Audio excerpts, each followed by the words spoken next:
Sivaya Nama, Thiruchitrambalam. Welcome back to our discussion on 9th Tirumurai, 5th Tirupadigam and the 5th verse. The verse goes this way, Thiruchitrambalam.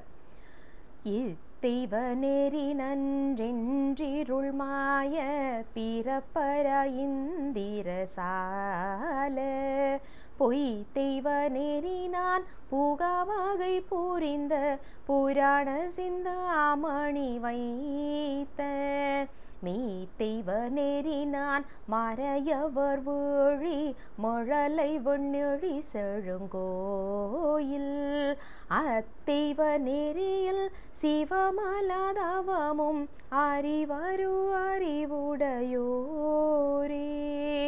Thiruchitrambalam.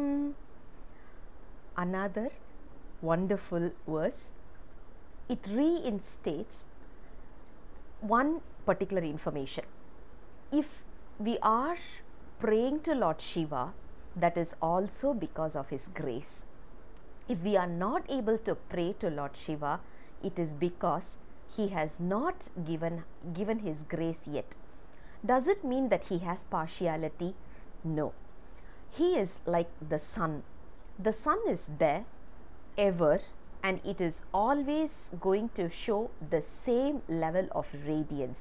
There is absolutely no partiality in sun. But in certain areas, there are certain clouds which will block the sun's rays in reaching. Certain places, it will be very clear that we will get the rays directly. The problem is not with the sun, but it is with us. If we do have the cloud around us, we are not able to receive the grace. The cloud here is nothing but our karmic deeds. So the karma that we have is the one which is stopping us in receiving the blessings from Lord Shiva.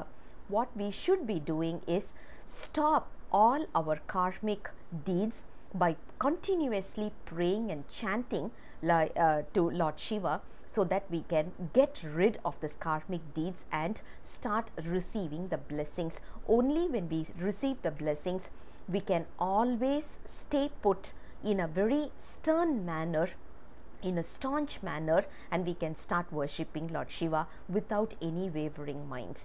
So when you talk about this verse number 5, here our saint says, if we start getting into a wavering mind to say whether this God is going to give me a boon, or that God is going to give me some relaxation, or this God is going to give me some kind of problem solving approach or whatever, and if we keep jumping up and down, it is not going to bring us anywhere, because it is going to be something like we will end up in a confused state.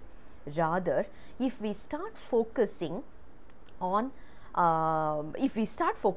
just one single area, like when we talk about, even when we are learning some shooting or bow and arrow lessons and archery lessons and all these, the first lesson they will talk about is to focus on a particular point. That is very important. The focus is the one which is going to help us in achieving greater heights. The focus that we need to have is Lord Shiva. Can we have that on our own? Obviously no. This must be bestowed on us as a grace from Lord Shiva itself, because as human beings we do not have that capability. That is what verse number 5 talks about. Here he says, if someone comes and tries to distract us and say this God is there, that God is there, try not to get disturbed, try not to get distracted. Instead, stay put, because whenever we get distracted, we are not going to achieve the lotus feet of Lord Shiva, and the real true path of realization, self-realization, is Lord Shiva, the one who is residing in the place called as Thiruveezhimizhalai, and I have to surrender completely to him in order to get his grace and stay put in this path in our spiritual journey.